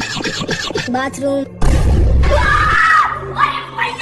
लड़कियों का बेडरूम जहाँ पे वो लोग नहीं जा सकते थे, और यामी के पेट्स के पास जो कि बेसमेंट में लॉक होते हैं। मैग्मा बोलता है ठीक है आस्था, आज तक इन सब की देखभाल मैं करता था और मुझे बहुत दुख के साथ कहना पड़ रहा है कि आज से तुम इन लोगों की देखभाल करोगे और इनका अच्छे से ख्याल रखना, क्योंकि यामी सर छोड़ेंगे नहीं तुमको अगर इनको कुछ भी हुआ तो। एंड आस्था यामी के पेट्स को खाना खिलाने के लिए आगे बढ़ता है, लेकिन ये पेट्स खाने को नहीं आस्था को खाना चाहते थे। वो दोनों वहाँ से भाग जाते हैं और हॉल में रेस लगाने लगते हैं, लेकिन तभी उनके सामने वही लड़की आ जाती है जो कल आस्था को ऊपर से देख रही होती है। एंड ये लड़की कोई और नहीं बल्कि नोएल होती है। एंड यामी ने आस्था के साथ इसको भी अपनी स्क्वाड में लिया होता है। मैग्मा बोलता है आस्था, इसने भी तुम्हारी तरह कल ही ब्लैक बुल्स ज्वाइन किया है। आस्था आगे बढ़ता है और नोएल से हैंडशेक करने के लिए अपना हाथ आगे बढ़ाता है, लेकिन नोएल उससे हाथ नहीं मिलाती और बोलती है किसने तुम्हें परमिशन दी मुझसे बात करने की गरीब कीड़े? जिसको सुनकर आस्था गुस्सा हो जाता है। फिर ये लड़की बोलती है मैं हूँ नोएल सिल्वा, रॉयल फैमिली की। एंड नोएल सिल्वर फैमिली की होती है जिसका ये कैप्टन भी था, और इनकी रॉयल फैमिली पूरे किंगडम में नंबर 2 पर आती है विलियम की फैमिली के बाद। आस्था गुस्से से बोलता है कीड़ा किसको बोल रही हो तुम? यहाँ पर तुम कोई रॉयल नहीं हो, तुम भी मेरी तरह एक ब्लैक बुल्स की मेंबर हो और हम दोनों टीममेट्स हैं। नोएल आस्था पर गुस्सा हो जाती है और वो उसके ऊपर एक मैजिकल अटैक कर देती है, बट नोएल का निशाना इतना खराब होता है कि उसका अटैक जाकर मैग्मा को लग जाता है। मैग्मा उठता है और बोलता है मुझे क्यों मारा, मैं तो कुछ बोल भी नहीं रहा था। जिसपे नोएल बोलती है मुझे तुम पसंद नहीं हो इसलिए। क्या बोला तुमने? तुम्हें पता नहीं है कि मैं तुम्हारा सीनियर हूँ और तुम्हें सीनियर से कैसे बात करनी चाहिए। अगर तुमको ब्लैक बुल स्क्वाड में रहना है तो तुमको अपने सीनियर्स की इज्जत करनी होगी। जिसपे नोएल मैग्मा से कहती है मैं खुद नहीं आना चाहती थी स्क्वाड में। एंड वो ब्लैक बुल्स के रोप को उनके सामने फेंक कर वहाँ से चली जाती है। इसके बाद आस्था ऐसे अपने बेस के बगल वाले बगीचे में घूम रहा होता है, लेकिन तभी उसके ऊपर अचानक से एक वाटर अटैक आ जाता है। वो सोचता है अबे ये कहाँ से आया। वो थोड़ा सा अंदर जाता है तो देखता है नोएल प्रैक्टिस कर रही होती है, लेकिन वो चाहे जितना भी ट्रेन कर ले उसका निशाना कभी सही से लगता ही नहीं है। एंड इसीलिए उसकी रॉयल फैमिली में सब उसका मजाक उड़ाया करते थे, क्योंकि वो अपने सारे भाइयों बहनों में सबसे वीक थी। एंड जब वो पैदा हुई थी तभी उसकी मम्मी खत्म हो गई थी, इसलिए उसके भाई बहन उससे और ज्यादा नफरत करते थे। आस्था चुपकर नोएल को देख रहा होता है और तभी नोएल आस्था को देख लेती है। आस्था को देखते ही नोएल को लगता है कि अब आस्था भी सबकी तरह उसका मजाक उड़ाएगा। एंड वो आस्था के ऊपर अपना अटैक करने लगती है, लेकिन वो अपने मैजिकल पावर संभाल नहीं पाती और खुद के मैजिकल अटैक में फंस जाती है। एंड क्योंकि नोएल रॉयल फैमिली की होती है इसलिए उसमें बहुत ज्यादा मैजिकल पावर होती है। एंड वो खुद की एक बहुत ही ज्यादा स्ट्रॉन्ग मैजिकल अटैक में फंस गई होती है। ये लोग भी बाहर आकर देखने लगते हैं कि नोएल खुद ही अपने मैजिक में फंस गई है। फिनरल बोलता है हमें जल्दी से कुछ करना होगा वरना नोएल खत्म हो जाएगी। जिसपे यामी बोलता है हम लोग इस पे कुछ नहीं कर सकते, क्योंकि अगर उस चीज पर हमने अपना मैजिक यूज किया तो हम लोग नोएल को भी हर्ट कर देंगे। एंड अभी केवल वही कुछ कर सकता है। फिनरल पूछता है कौन? एंड तभी नोएल के अटैक से आस्था सीधे उड़ के यामी के हाथों में आकर गिर जाता है। यामी बोलता है बिल्कुल सही टाइम पे आया तुम, मैं तुम्हें ही ढूंढ रहा था। अब वहाँ ऊपर जाओ और अपनी तलवार से नोएल के मैजिक को खत्म कर दो। आस्था कहता है वो तो ठीक है, लेकिन मैं वहाँ ऊपर जाऊंगा कैसे? तुम उसकी चिंता मत करो बच्चे। एंड यामी आस्था को उड़ाकर नोएल के पास फेंक देता है। एंड आस्था अपनी एंटी मैजिक से नोएल के मैजिक को खत्म कर देता है और नोएल को बचा लेता है। ये दोनों नीचे गिर रहे होते हैं, तभी फिनरल अपने मैजिक से इन दोनों को बचा लेता है। यामी जोर जोर से हंसने लगता है और आस्था से कहता है मुझे तुम बहुत पसंद हो लड़के। एंड तभी नोएल भी होश में आ जाती है। उसे लगता है कि आस्था उसके पास आकर अब सबकी तरह उसका मजाक उड़ाएगा कि वो सही से मैजिक यूज नहीं कर सकती, लेकिन आस्था उसके पास आकर उसकी तारीफ करने लगता है। वो उससे कहता है मुझे यकीन नहीं होता तुम्हारे पास कितना ज्यादा मैजिक पावर है। अगर तुम अपनी मैजिक पावर कंट्रोल करना सीख गई तो तुम बहुत ही ज्यादा स्ट्रॉन्ग हो जाओगी। एंड ये सारे के सारे लोग भी नोएल की तारीफ करने लगते हैं और उससे बोलते हैं चिंता मत करो, हम सब तुम्हारी मदद करेंगे ताकि तुम अपनी पावर्स को कंट्रोल करना सीख सको। नोएल भी बहुत खुश हो जाती है क्योंकि वो समझ जाती है कि उसको उसकी असली फैमिली से भी अच्छी फैमिली मिल गई है। आस्था फिर से नोएल की तरफ अपना हाथ बढ़ाता है और इस बार नोएल आस्था का हाथ पकड़कर खड़ी हो जाती है। एंड नोएल को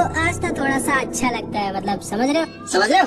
एंड वहीं पर दूसरी तरफ यूनो का सीनियर क्लॉस यूनो को बहुत ज्यादा परेशान कर रहा होता है और उसके साथ बिल्कुल भी अच्छे से पेश नहीं आ रहा होता है। पता नहीं क्यों ये यूनो से इतनी ज्यादा नफरत करता है, लेकिन शायद इसको पता नहीं है कि इसके साथ आगे क्या होने वाला है। तो आज आस्था का ब्लैक बुल्स में दूसरा दिन होता है। एंड सुबह सुबह उठते ही सबसे पहले तो आस्था अपने पूरे के पूरे बेस की सफाई करता है। उसके बाद वो काम वालियों की तरह सबके कपड़े धोता है, लड़कियों के भी। फिर ये यामी के पेट्स को खाना खिलाता है जो आज भी खाने को नहीं आस्था को ही खाना चाहते थे। एंड आस्था को ये सब काम इसलिए करने पड़ रहे होते हैं क्योंकि आस्था ने अभी अभी ब्लैक बुल्स ज्वाइन किया और वो सबसे छोटा है वहाँ पर, तो सब उससे अपना काम करवा रहे हैं। इसके बाद हम देखते हैं आस्था और सब लोग कैंटीन में बैठकर ब्रेकफास्ट कर रहे होते हैं। एंड आस्था नोएल से कहता है, नोएल तुम मेरी मदद क्यों नहीं करती हो, तुम भी तो फर्स्ट ईयर की हो। चुप रहो गधे, मैं क्यों करूँ ये सब, भूलो मत मैं एक रॉयल फैमिली की हूँ, मेरा नाम है नोएल सिल्वा। हाँ मुझे पता है तुम्हारा नाम है नोएल सिल्वा, तब से 50 बार बता चुकी हो, कम से कम मेरी थोड़ी बहुत तो मदद करो। अच्छा वैसे मैग्मा सिंपल है, अब तो मैं मैजिक नाइट बन चुका हूँ, लेकिन मैजिक नाइट करते क्या है? तुमको यही नहीं पता मैजिक नाइट करते क्या और तुमको मैजिक नाइट बनना था? मैं तुम्हें समझाती हूँ मेरे प्यारे आस्था। देखो मैजिक नाइट्स का काम होता है हमारे किंगडम को सेफ रखना और लॉ और ऑर्डर मेंटेन करके रखना, और हाँ हमें बुरे लोगों के साथ फाइट कर कर उनको मारना भी होता है, इसीलिए मैंने मैजिक नाइट ज्वाइन किया था। बोलो ना आस्था, मुझसे लड़ाई करोगी क्या अपनी तलवार से? एंड तभी चार्मी जोर जोर से रोने लगती है क्योंकि उसका खाना खत्म हो गया होता है। और ग्लच आस्था से फिर से कहता है, ओए आस्था ये मेरी बहन है मैरी और इससे दूर रहना वरना मैं तुम्हें मार डालूंगा। जिसपे नोएल सोचती है ये कैसे पागलों के बीच में आ गई हूँ मैं। एंड तभी यामी वहाँ पर आ जाता है और यामी मैग्मा से बोलता है, चलो मैग्मा हमारे मिशन का टाइम हो चुका है। एंड मैग्मा यामी के साथ जाने लगता है। आस्था पूछता है, आप लोग कौन से मिशन में जा रहे हो, मैं भी चलूं क्या आपके साथ? नहीं आस्था, ये मिशन बहुत ही ज्यादा खतरनाक और रिस्की है और हम बच्चों को अपने साथ नहीं ले जा सकते। आस्था को लगता है कि ये दोनों शायद सच में किसी बहुत ही डेंजरस और इम्पोर्टेंट मिशन में जा रहे हैं, बट इनका मिशन जुआ लड़ने का होता है। ये लोग जुआ लड़ने गए होते हैं पैसे जीतने के लिए। एंड ये दोनों के दोनों नंगे बैठे होते हैं क्योंकि ये दोनों अपने कपड़े तक हार गए होते हैं जुए में। एक और राउंड लगाओ जिराया। ठीक है, लेकिन इस बार आप क्या दाव पे लगाएंगे कैप्टन यामी? अपनी चड्डी? नहीं, वो मैं नहीं दे सकता, वो मेरे लिए बहुत जरूरी है। इस बार मैं दाव पर लगाऊंगा अपनी ग्रिम वॉर। अरे नहीं यामी सर, आप क्या कर रहे हो? आपकी चड्डी आपकी ग्रिम वॉर जितनी जरूरी थोड़ी है। चुप रहो मैग्मा, मैं हार नहीं मान सकता। एक ट्रू वॉरियर कभी भी गिव अप नहीं करता, याद रखना। और देखना इस बार मैं जरूर जीतूंगा। नहीं, मैं आपकी ग्रिम वॉर नहीं रख सकता। चलिए ठीक है, इस बार अगर आप हारे तो आपको मेरा एक काम करना होगा और आपकी चड्डी भी मेरी होगी। लेकिन हाँ, अगर आप जीते तो मैं आपको आपका सारा का सारा सामान वापस कर दूंगा। ठीक है, मुझे तुम्हारी शर्त मंजूर है। ये तुमने बहुत ही बड़ी गलती कर दी जिराया। बांटो पत्ते। यामी सर की बात सुनी तुमने? अभी के अभी पत्ते बांटो और इस बार आप नहीं जीतेंगे जिराया सर। एंड ये दोनों के दोनों अपनी चड्डी तक हार जाते हैं। उसके बाद मैग्मा आस्था नोएल को उनका पहला मिशन देता है जो काम इस बूढ़े आदमी ने यामी को दिया होता है। ध्यान से सुनो आस्था नोएल, ये तुम दोनों का पहला मिशन है और ये बहुत ज्यादा खतरनाक है। तुम दोनों को सॉसी विलेज जाना होगा और वहाँ पर कुछ सुअरों को पकड़ना होगा जो गाँव वालों को परेशान कर रहे हैं। ये कैसा मिशन है? ये मुझ जैसे रॉयल पे सूट नहीं करता, ये आस्था से करवाओ। वही तो, हारे तो आप दोनों, हम दोनों क्यों जाए? तभी यामी खड़ा होता है और बोलता है, या तो तुम लोग जाओगे या फिर तुम लोग मरोगे, अब डिसाइड कर लो। ठीक है, हम जाएंगे। उसके बाद मैग्मा आस्था और नोएल तैयार हो जाते हैं सॉसी विलेज पे जाने के लिए। ठीक है, तुम दोनों लोग जाओ, अपनी अपनी उड़ने वाली झाड़ू लेकर आओ, मैं अपनी झाड़ू लेकर आता हूँ। लेकिन मैं झाड़ू से नहीं उड़ सकती। मैं भी नहीं उड़ सकता सेनपाई। हैं? जब तुम दोनों अपनी झाड़ू से उड़ तक नहीं सकते तो तुम दोनों एग्जाम में पास कैसे हो गए? चलो ठीक है, अब कोई रास्ता नहीं है, तुम लोग मेरे साथ ही चलो। एंड मैग्मा अपनी मैजिकल ब्रूम दिखाता है जो कि एकदम बवाल होती है। एंड आस्था एकदम फैन हो जाता है मैग्मा की झाड़ू का। क्यों, अच्छी है ना आस्था? मेरी झाड़ू का नाम है क्रेजी साइक्लोन। बवाल है सेनपाई। एंड मैग्मा इन दोनों को उड़ाकर अपने साथ लेकर जाने लगता है सॉसी विलेज की तरफ। एंड आस्था पहली बार उड़ रहा होता है तो वो खुशी के मारे नाचने लग जाता है। वो आस्था पकड़ कर बैठो वरना गिर जाओगे। ठीक है सेनपाई। एंड आस्था नोएल को पकड़ लेता है। गधे, मुझे नहीं, झाड़ू को पकड़ो। एंड नोएल आस्था को नीचे गिरा देती है लेकिन मैग्मा आस्था को बचा लेता है। इधर हम देखते हैं सॉसी विलेज में कुछ मैजिशियंस आए होते हैं। उनके सामने वही सुअर आ जाते हैं जिनको ये तीनों मारने आ रहे हैं। ये सुअर इन लोगों पर अटैक कर देते हैं लेकिन ये एक अकेला मैजिशियन इन सबको बहुत ही आसानी से खत्म कर देता है। एंड इसके पास आइस मैजिक होता है। तो ये है वो जगह जहाँ पर मैजिक स्टोन है, जाओ ढूंढो उसे। एंड उसके बाद ये आदमी इस पूरे के पूरे विलेज पे एक अजीब सा मैजिक कर देता है। थोड़ी देर बाद आस्था और ये दोनों भी सॉसी विलेज के पास वाले जंगल में पहुंच जाते हैं जहाँ पे आस्था को एक सुअर ने घेर लिया होता है। नोएल आस्था को बचाने के लिए उस सुअर के ऊपर मैजिक अटैक करती है लेकिन हम तो जानते हैं इसका निशाना कितना खराब है, ये आस्था को ही मार देती है। एंड आस्था के पास कोई ऑप्शन नहीं बचता एंड वो अपनी तलवार निकाल लेता है एंड उस सुअर को एक बार में ही हरा देता है। लेकिन तभी उसके सामने 3 सुअर और आ जाते हैं। लेकिन हमारे आस्था को कोई सुअर वुअर थोड़ी मार सकता है एंड ये अकेला ही उन सबको खत्म कर देता है। एंड मैग्मा के साथ उनको सॉसी विलेज ले जा रहा होता है। नोएल मैग्मा से पूछती है, तो इसी विलेज के मेयर ने आपको और कैप्टन यामी को हराया था?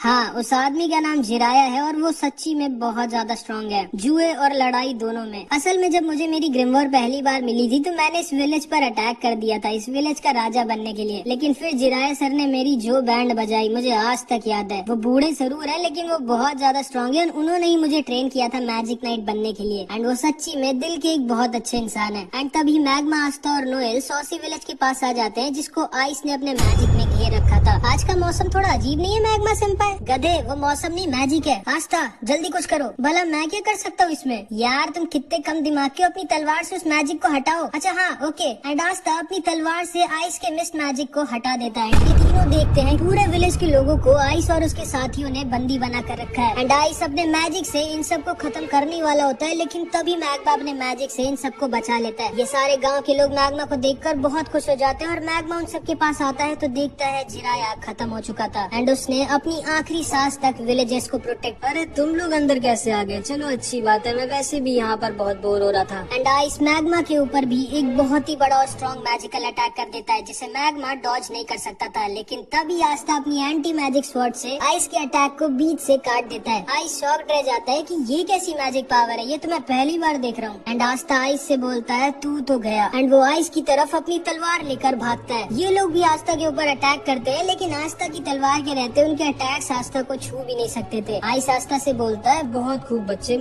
आखिर क्यों अपनी जिंदगी को इन जानवरों के लिए खोना चाहते हो तुम? जिसको सुनकर आस्था को अपने बचपन की याद आ जाती है। जब वो सिस्टर लिली से पूछता है, सिस्टर लिली हम लोग इतने छोटे से गांव में क्यों रहते हैं, हम लोग किसी शहर में क्यों नहीं चले जाते, या फिर जहाँ पर विजिट किंग रहते हैं? देखो आस्था, केवल वो लोग वहाँ पर रह सकते हैं जिनके पास बहुत स्ट्रॉन्ग मैजिकल पावर हो या फिर जो बहुत स्ट्रॉन्ग हो। देखिएगा सिस्टर लिली, जब मैं विजिट किंग बनूंगा तो हम सब लोग विजिट किंग के पैलेस में साथ में रहेंगे। ठीक है, मुझे इंतजार रहेगा। एंड फिर आस्था आइस से बोलता है, ये लोग जिनको तुम जानवर कह रहे हो, ये जानवर नहीं बल्कि तुम जानवर हो, क्योंकि तुम्हारे अंदर इंसानियत नहीं है, जो कि एक इंसान होने की सबसे बड़ी खूबी होती है। ये लोग मेहनत कर कर अपना पेट पालते हैं और खुशी खुशी रहते हैं एंड कोई भी बुरा काम नहीं करते। ये सब असली मायनों में इंसान है। एंड आस्था दोबारा से आइस के ऊपर अटैक कर देता है। तुम भी इन सब की तरह बेवकूफ हो, अब मरो। एंड आइस के साथ ही दोबारा से पूरे के पूरे विलेज को मिस्ट मैजिक में घेर लेते हैं। एंड आइस अपने मैजिक से आस्था और सारे लोगों को अपनी आइस ब्लेड से घेर लेता है एंड उन सब पर अटैक करने लगता है। आस्था अकेली उसके सारे अटैक्स रोक रहा होता है और मैग्मा नोएल और सारे विलेजर्स को बचा रहा होता है, लेकिन वो बहुत ज्यादा थक चुका होता है। आखिर कब तक लड़ोगे बच्चे? मैं कई दिनों तक तुम पर अटैक करता रह सकता हूँ। आखिर कभी न कभी तो तुम थकोगे या फिर मिस करोगे एंड वही तुम्हारी जिंदगी का आखिरी पल होगा। एक गलती और तुम खत्म। और मुझे नहीं लगता कि ये तुम्हारा दोस्त भी ज्यादा टाइम तक टिक पाएगा और इन जानवरों को और खुद को बचा पाएगा। आस्था सोचने लगता है कि अब वो क्या करे। अगर वो अपने आप को बचाता रहेगा तो मैग्मा, नोएल और सारे गाँव वाले मारे जाएंगे। एंड तभी आस्था को आइस का एक अटैक लग जाता है। नोएल भी उसके ऊपर अटैक करने की कोशिश करती है, लेकिन उसका निशाना लगता ही नहीं है। आइस नोएल से बोलता है, तुम तो एक रॉयल फैमिली की हो, तुमको मैं सबसे पहले मारूंगा। जिसको सुनकर नोएल डर जाती है और वो समझ जाती है कि हम लोग इनसे नहीं जीत सकते। एंड नोएल वहाँ से भागने लगती है, लेकिन तभी नोएल को एक छोटी सी बच्ची पकड़ लेती है और उससे कहती है, प्लीज हमें छोड़कर मत जाइए, हमारी मदद करिए। जिसको सुनते ही नोएल की आंखें खुल जाती हैं, क्योंकि पहली बार किसी ने जिंदगी में नोएल से हेल्प मांगी होती है। नोएल उस बच्ची से बोलती है, चिंता मत करो, मैं तुम्हें कुछ भी नहीं होने दूंगी। मेरा नाम है नोएल सिल्वा, सिल्वर फैमिली की। एंड तभी नोएल की ग्रिमवॉर में एक नया मैजिकल अटैक आ जाता है एंड वो अपनी नई मैजिकल पावर का यूज करके सारे के सारे विलेजेस को अपने वाटर मैजिक शील्ड में घेर लेती है। मैग्मा नोएल की तारीफ करते हैं और आइस समझ जाता है कि नोएल के पास बहुत ज्यादा मैजिकल पावर है। एंड तभी आस्था, जो कि एक शेर की तरह सही मौके का इंतजार कर रहा था, उसको वो सही मौका दिख जाता है एंड वो आइस के ऊपर छुप कर अटैक कर देता है। आइस आस्था को देख कर डर जाता है और समझ जाता है कि वो इस अटैक को डॉज नहीं कर सकता। एंड आस्था आइस के सीने में अपनी तलवार घुसेड़ देता है, बट आस्था की तलवार आइस के दिल तक नहीं पहुंच पाती। एंड तभी आइस भी अपनी मैजिक से आस्था के पेट में एक छेद कर देता है एंड आस्था नीचे आकर गिर जाता है। आइस उसके पास आता है और बोलता है, अब थोड़ी देर दर्द में तड़पो बच्चे, उसके बाद तुम खुद ही खत्म हो जाओगे। एंड आइस जाकर अपने मैजिक से नोएल की शील्ड को तोड़ने लगता है। मैग्मा डर जाता है और वो समझ जाता है कि वो आइस को नहीं हरा सकता एंड वो डिसाइड कर लेता है कि मे भी शायद जिराया सर ने जो कुछ भी उसके लिए किया है उसका हिसाब बराबर करने का टाइम आ गया है। एंड मैग्मा डिसाइड करता है कि वो अपनी आखिरी सांस तक आइस से लड़ाई करेगा जब तक वो खत्म नहीं हो जाएगा। आइस नोएल की शील्ड को तोड़ने ही वाला होता है, लेकिन तभी आस्था पीछे से दोबारा आइस पर अटैक कर देता है, बट आइस आस्था को फिर से इंजर्ड करके दूर गिरा देता है। तुम अभी तक हार नहीं माने बच्चे। And Aastha bar bar ice पर अटैक कर रहा होता है, लेकिन बार बार इंजर्ड होकर दूर गिर जा रहा होता है एंड फिर से खड़ा हो जा रहा होता है। मैग्मा आस्था को देखता है और समझ जाता है नहीं, वो अभी मर नहीं सकता जब तक वो सारे विलेजर्स को बचा न ले। आइस बोलता है, आखिर तुम इन जानवरों को क्यों इतनी पागलों की तरह बचाना चाहते हो बच्चे? आखिर मिलेगा क्या तुमको इन सबको बचाकर? जिस पे आस्था बोलता है, इन सबको बचाकर मुझे मिलेंगी इन सब की दुआएं, जिससे मैं एक दिन बनूंगा विजिट किंग।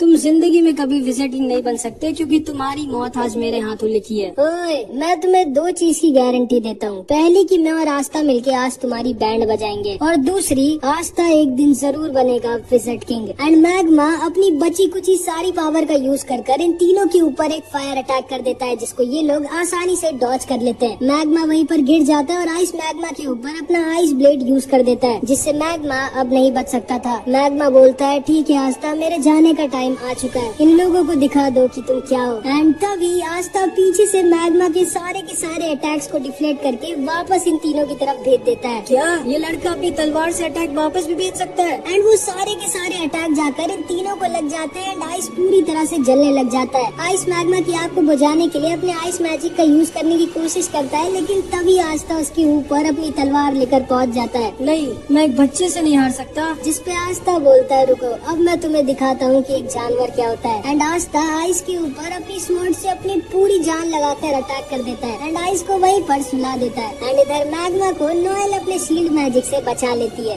ये एहसान याद रखना मेरा मैग्मा। हाँ ठीक है। आस्था खड़े होकर जोर से चिल्लाता है क्योंकि उसने पूरे विलेज को बचा लिया होता है। एंड तभी आस्था वहीं पर गिर जाता है। मैग्मा उसके पास जाकर देखता है क्या हो गया इसको, तो वो देखता है आस्था मस्त वहीं पे सो गया है। एंड नोएल को भी आस्था थोड़ा और ज्यादा पसंद आ जाता है, मतलब समझ रहे हो। एंड तभी वो चिड़िया जो आस्था के साथ रहती थी वो उड़ते हुए एक घर में जाती है और उस मैजिक स्टोन को उठा लेती है, जिसको ये तीनों यहाँ पर लेने आए होते हैं। इसके बाद हम देखते हैं ये तीनों होश में आगे होते हैं। मैग्मा इनसे बोलता है, अब जल्दी से जल्दी अपना सारा का सारा प्लान बताओ, आखिर क्यों आए थे तुम लोग यहाँ। जिसपे आइस बोलता है, माफ करिएगा सर, मैं अपना मिशन पूरा नहीं कर पाया। एंड तभी आइस और ये दोनों अपने मैजिक से खुद को ही खत्म कर लेते हैं। आस्था देखकर डर जाता है कि आखिर कौन थे ये लोग जिनके लिए उनकी खुद की जिंदगी से ज्यादा जरूरी उनके सर का ऑर्डर था। इसके बाद आस्था, मैग्मा और नोएल जिराया के टॉम पर खड़े होते हैं और जिराया का पोता बहुत ज्यादा रो रहा होता है। मैग्मा बोलता है, सुनो लड़के, रो मत, तुम्हारे बाबा की एक बहुत ही रिस्पेक्टेबल डेथ हुई है। वो इतने सारे लोगों को अकेले बचाते हुए मरे हैं, उन्हें जरूर से स्वर्ग मिला होगा। मैं जानता हूँ मेरे दादाजी को स्वर्ग मिला होगा, लेकिन अब हम लोगों की प्रोटेक्शन कौन करेगा? तुम्हारे दादाजी वो जिम्मेदारी अब तुम्हारे ऊपर छोड़कर चले गए बच्चे। लेकिन मैं अपने दादाजी जितना स्ट्रॉन्ग नहीं हूँ, तो बनो स्ट्रॉन्ग। अब तुम्हें ही अपने पूरे विलेज को प्रोटेक्ट करना होगा। जिसपे ये लड़का खड़ा होता है और बोलता है, क्या मैं भी आप लोगों की तरह स्ट्रॉन्ग बन सकता हूँ और एक दिन मैजिक नाइट बन सकता हूँ? जिसपे आस्था इसके पास आकर बोलता है, हाँ जरूर, अगर तुम अपने सपने के लिए बहुत मेहनत करो और उसको पूरे दिल से चाहो तो तुम कुछ भी बन सकते हो। एंड ये बच्चा ये चीज सुनते ही आस्था का फैन हो जाता है। लेकिन तभी आस्था की चिड़िया वो मैजिक स्टोन लाकर आस्था के सर पर खोदने लगती है, मानो वो उससे कह रही हो कि अब जल्दी घर चलो। नोएल को आस्था की बर्ड बहुत क्यूट लगती है और वो उससे कहती है, आओ मेरे सर पे भी आकर बैठो ना। लेकिन वो हमेशा ही आस्था के ऊपर ही रहती है एंड उसके मुंह में वही मैजिक स्टोन है जो ये तीनों लेने आए थे। इसके बाद हम इन तीनों के बॉस को देखते हैं, जो कि हमारी सीरीज का एक विलन है। यकीन नहीं होता आइस मारा गया और वो मैजिक स्टोन ब्लैक बुल्स के पास है। सर, अगर आप मुझे ऑर्डर दे तो मैं अभी के अभी पूरे ब्लैक बुल्स को तबाह करके वो मैजिक स्टोन ला सकता हूँ। नहीं, तुम ब्लैक बुल्स के यामी को हल्के में नहीं ले सकते। चिंता मत करो, सही टाइम आने पर मैं खुद जाकर वो मैजिक स्टोन ले आऊंगा एंड फिर हम हमारे मास्टर को दोबारा से जिंदा करेंगे। एंड सबसे ज्यादा शॉकिंग बात ये है कि इस आदमी ने गोल्डन डॉन का कपड़ा पहना होता है, मतलब ये आदमी गोल्डन डॉन का एक मेंबर है, जिस स्क्वाड में अभी यूनो है। ये तीनों वापस अपने बेस पर आ जाते हैं और यामी जोर जोर से हंस रहा होता है। चलो अच्छी बात है, तुम सब में से कोई मरा नहीं। कैप्टन, मेरे हिसाब से आपको हंसना नहीं चाहिए। नहीं आस्था, कैप्टन बिल्कुल सही कह रहे हैं। जिराया सर को लोगों का हंसता देख बहुत अच्छा लगता था। चलो हम लोग साथ में मिलके जिराया सर के लिए जोर जोर से हंसते हैं। एंड ये तीनों के तीनों जोर जोर से हंसने लगते हैं, बट यामी को मैग्मा के चश्मे के पीछे उसके आंसू दिख जाते हैं एंड यामी भी अंदर से काफी दुखी होता है। तभी वहाँ पर वेनेसा और फिनरल आ जाते हैं। अरे आस्था, तुम्हारे ऊपर ये इतनी क्यूट सी चिड़िया क्यों बैठी है? ये पता नहीं क्यों मेरे पीछे पड़ी है। एंड तभी ये चिड़िया दोबारा से आस्था के सिर पर खोदने लगती है। बस बहुत हो गया, अब मैं तुमको पका कर तुम्हें फ्राई करके खाऊंगा। सोचना भी मत इस बर्ड को छूने की आस्था। एंड आस्था और नोएल दोनों में लड़ाई हो जाती है और वो लोग आसपास का सामान तोड़ने लगते हैं। मैंने कितनी बार कहा है घर में तोड़ फोड़ नहीं। एंड यामी गुस्से में खुद पीछे की दीवार तोड़ देता है। फिर यामी सबसे कहता है, अच्छा हाँ, मैं तुम्हें बताना भूल गया आस्था, जो तुमने किया है उसके लिए विज़र्ड किंग ने खुद तुम्हारी तारीफ करी है। कि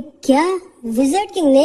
हाँ, और उन्होंने कहा है कि वो जल्द ही तुमसे मिलेंगे। जिसको सुनकर आस्था एकदम शॉक्ड रह जाता है कि विज़र्ड किंग उससे मिलना चाहते हैं। एंड आज आस्था के लिए एक बहुत ही स्पेशल डे होता है क्योंकि आज आस्था को उसकी पहली सैलरी मिलती है।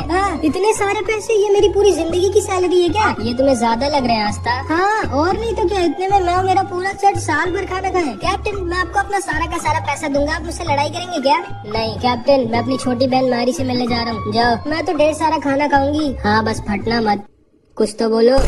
इतना तो मैं दान दे दिया करती थी, जो मिला उस पे खुश रहो, समझी? ज्यादा उड़ो मत। मेरे प्यारे आस्था, तुम अपनी पहली सैलरी से क्या करने वाले हो? डेट पे चलोगे क्या मेरे साथ? नहीं, मैं अपने सारे पैसे वापस चर्च भेज दूंगा और थोड़ा दूर हट के बात कर सकती हैं आप मुझसे। ओए आस्था, बहुत अच्छे, तुम्हें अपना सारा का सारा पैसे घर भेज देना चाहिए, बहुत अच्छा कर रहे हो। हमें अपनी फैमिली के बारे में कभी नहीं भूलना चाहिए और उनका भी ख्याल रखना चाहिए। आप भी अपना सारा पैसा वापस भेजते हैं क्या मैग्मा सेंपाई? नहीं, मैं तो जुआ लड़ने जा रहा हूँ। कैसा आदमी है ये? आस्था देखो, वापस घर पैसे भेजना अच्छी बात होती है, लेकिन सारे पैसे भेजने की क्या जरूरत है? थोड़ा बहुत अपने लिए भी रख लो। लेकिन मैं करूँगा क्या इन पैसों का? मेरे साथ शॉपिंग चलो और क्या। उसके बाद आस्था, नोएल और वेनेसा कीका टाउन जा रहे होते हैं शॉपिंग करने। आस्था, मुझे पकड़ना मत, ठीक है? मैंने कहा था मुझे पकड़ना मत गधे। असल में इतनी तेज हवा चल रही थी कि आस्था को लगा नोएल कह रही है उसे पकड़ लो। इसके बाद हम देखते हैं आस्था, नोएल और वेनेसा तीनों कीका टाउन आ जाते हैं। आज भी आस्था इधर जिधर देख रहा होता है उसको मैजिक ही दिख रहा होता है। एंड उसे वहाँ पे चार्मी भी दिखती है जो मस्त ठूस रही होती है। इतना सारा खाना जाता किधर है? एंड इधर हमेशा की तरफ फिनरल एक लड़की को छेड़ रहा होता है जो इसको बजा देती है। नोएल फिर से सोचती है कैसे पागलों की टीम में हूँ मैं। उसके बाद ये तीनों ब्लैक मार्केट में जाते हैं जहाँ पर इन्हें सेक्के मिल जाता है। ओए सेक्के, याद हो मैं तुम्हें, मैंने तुम्हारी बैंड बजाई थी।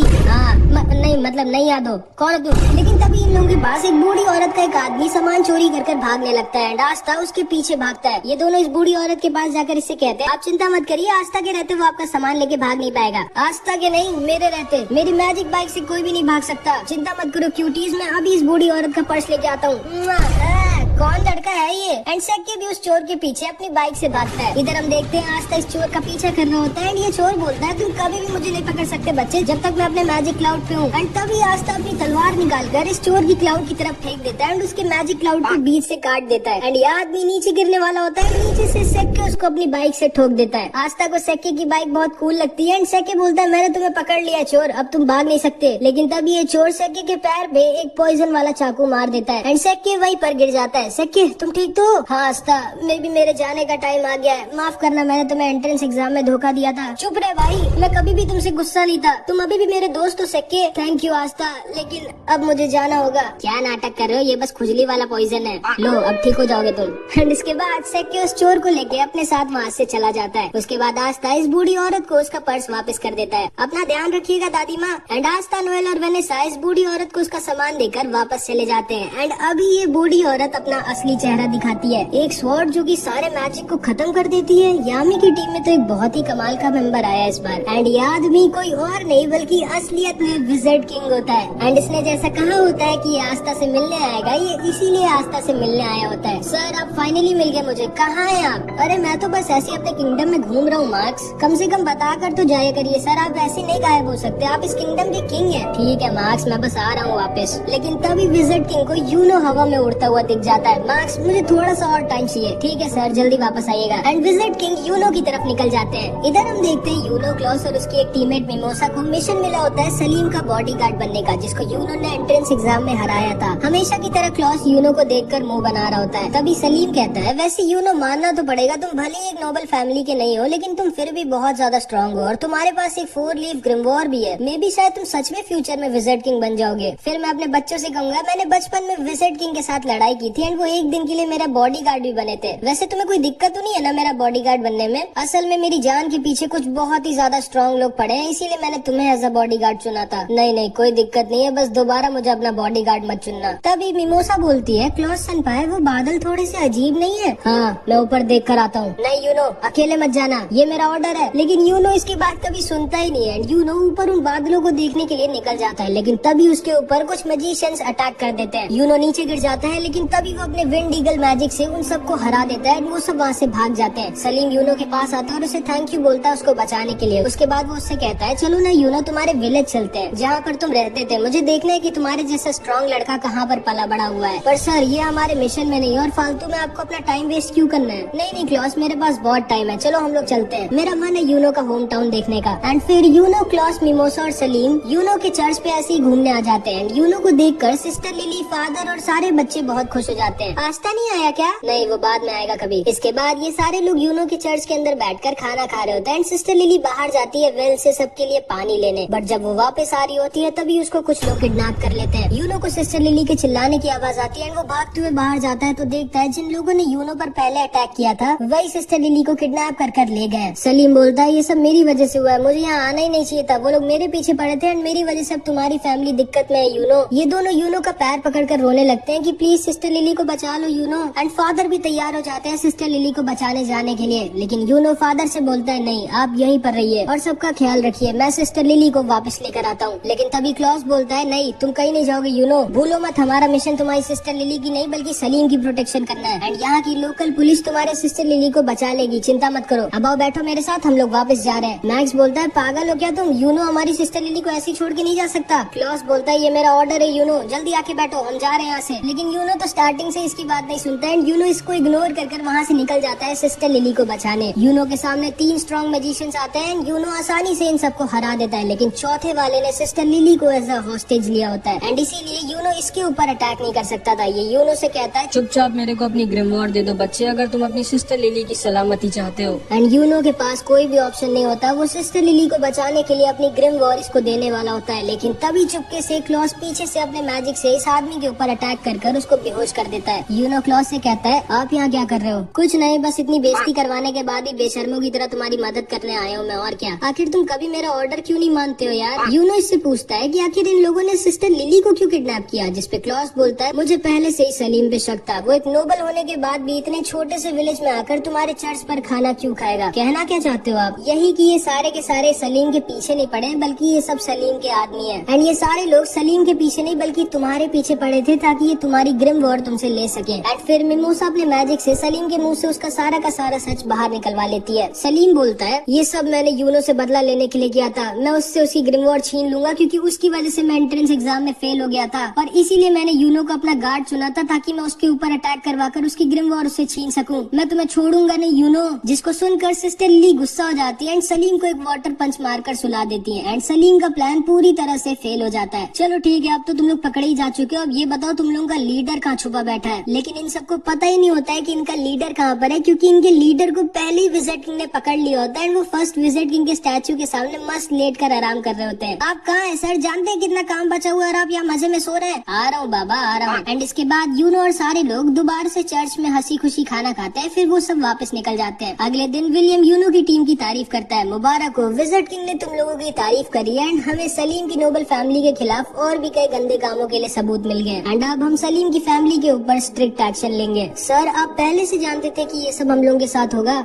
हाँ, और इसीलिए मैंने यूनो को अकेला नहीं बल्कि तुम दोनों को इसके साथ भेजा था। अब जाओ आराम करो, तुम लोगों ने अच्छा काम किया। एंड फिर ये तीनों वापस जाने लगते हैं। क्लॉस यूनो से बोलता है यूनो अगली बार तो मेरी बात मानोगे ना?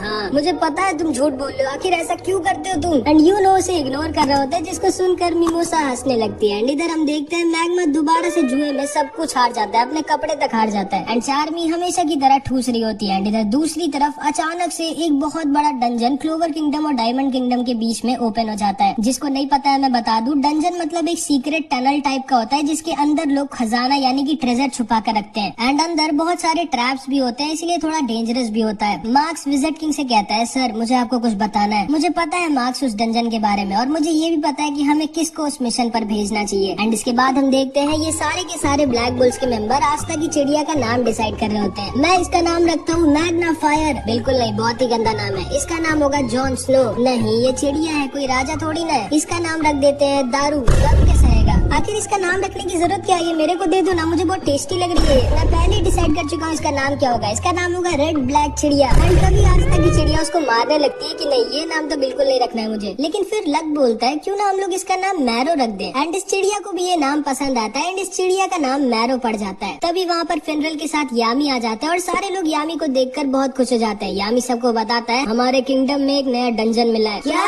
एक नया डंजन? वाओ, एक नया डंजन। लेकिन वो होता क्या है? जब तुम्हें पता ही नहीं है डंजन क्या होता है तो तुमने वाओ क्यों बोला? बस ऐसे ही। और ब्लैक बुल्स को जाना है उस डंजन को एक्सप्लोर करने। यामी सर मैं जाना चाहूंगा। हाँ आस्था तुम्हें जाना ही पड़ेगा क्योंकि विजिट किंग खुद चाहते हैं कि तुम जाओ। क्या विजिट किंग? लगता है विजिट किंग सर को मैं बहुत ज्यादा अच्छा लगने लगा हूँ एंड ऐसे ही चलता रहा तो अपने बाद वो मुझे विजिट किंग बना देंगे। याहू। नोएल तुम भी आस्था के साथ जाओ, ये एक अच्छा एक्सपीरियंस होगा तुम्हारे लिए। और हाँ तुम दोनों के साथ जाएगा लक, इन दोनों का ख्याल रखना। ठीक है सर, लेकिन वहाँ पर हम पर कोई अटैक तो करेगा ना हमें जान से मारने के लिए? नोएल मन में सोचती है नहीं इस पागल के साथ नहीं जाना चाहती मैं जिसको लड़ाई से ज्यादा कुछ नहीं पसंद है। लेकिन आखिरी में ये तीनों फिनरल के साथ उस डंजन के पास आ जाते हैं जिसे इन लोगों को एक्सप्लोर करना है और उस ट्रेजर को ढूंढना है जो इसके अंदर छुपा हुआ है। आस्था, नोएल और लक उस डंजन के अंदर घुस जाते हैं। नोएल को बहुत ज्यादा डर लग रहा होता है। नोएल ध्यान से चलना, गिरना मत, चुप रहो गधे, मुझे मत सिखाओ, भूलो मत मेरा नाम है नोएल सिल्वा, सिल्वर फैमिली की, मैं नहीं गिरूंगी। एंड तभी नोएल फिसल के गिर जाती है एंड उनके लैंप को तोड़ देती है। लेकिन इस लक को अंधेरे में भी दिखता है। उसके साथ ये लोग डंजन के अंदर आ जाते हैं जहाँ पे लक अपने आप ही सारे के सारे ट्रैप्स फोड़ रहा होता है मजे के लिए एंड आस्था सबको खत्म कर रहा होता है। एंड लक अपने मैजिक से पूरे के पूरे डंजन को स्कैन मारता है एंड तभी उसे पता चलता है कि उन लोगों को कोई चुपचाप देख रहा है, वो लोग यहाँ पर अकेले नहीं है। एंड लक आस्था नोएल से कहता है तुम लोग अपना ध्यान रखना ठीक है, मैं बस 1 मिनट में आया। एंड वो अपने मैजिक से उस आदमी के पीछे निकल जाता है जो उन लोगों को चुपचाप देख रहा था। ये कहाँ चला गया हम दोनों को यहाँ पे अकेला छोड़ के? मुझे पहले से ही पता था यामी सर गलत कर रहे हैं इसको हमारे साथ बेच के। लेकिन तभी नोएल रियलाइज करती है कि वो और आस्था तो अकेले है एंड नोएल को तो आस्था थोड़ा पसंद है तो वो थोड़ा शर्मा कर वहाँ से भागने लगती है। लेकिन तभी वो एक बहुत ही बड़े ट्रैप पे पैर रख देती है एंड उसके सामने एक कार्निवोरस प्लांट निकल आता है जो नोएल को पकड़ लेता है। आस्था नोएल को बचाने की कोशिश करता है लेकिन आस्था को भी वो पकड़ लेता है एंड इन दोनों को ये पेड़ खाने वाला होता है। लक इधर इस आदमी का पीछा कर रहा होता है और नोएल आस्था की जान खतरे में होती है। आस्था सोचता है कि वो क्या करे, उसे जल्दी कुछ करना होगा वरना ये दोनों मारे जाएंगे। लेकिन तभी पीछे से कुछ अटैक्स आते हैं जो आस्था और नोएल को बचा लेते हैं और उस प्लांट को भी खत्म कर देते हैं। नोएल सोचती है कि आखिर इतना स्ट्रॉन्ग अटैक किसका है। फिर इधर हम यामी को देखते हैं जो कहता है अच्छा हाँ याद आया, मैं तो आस्था को बताना ही भूल गया कि उसके साथ कुछ गोल्डन डॉन के मेंबर्स भी रहेंगे। एंड अब तो तुम लोग समझ गए होगे कि आस्था को कौन आया होगा बचाने। जी हाँ, कोई और नहीं उसका भाई यूनो। हमारा हिसाब बराबर हुआ आस्था, तो तुम हो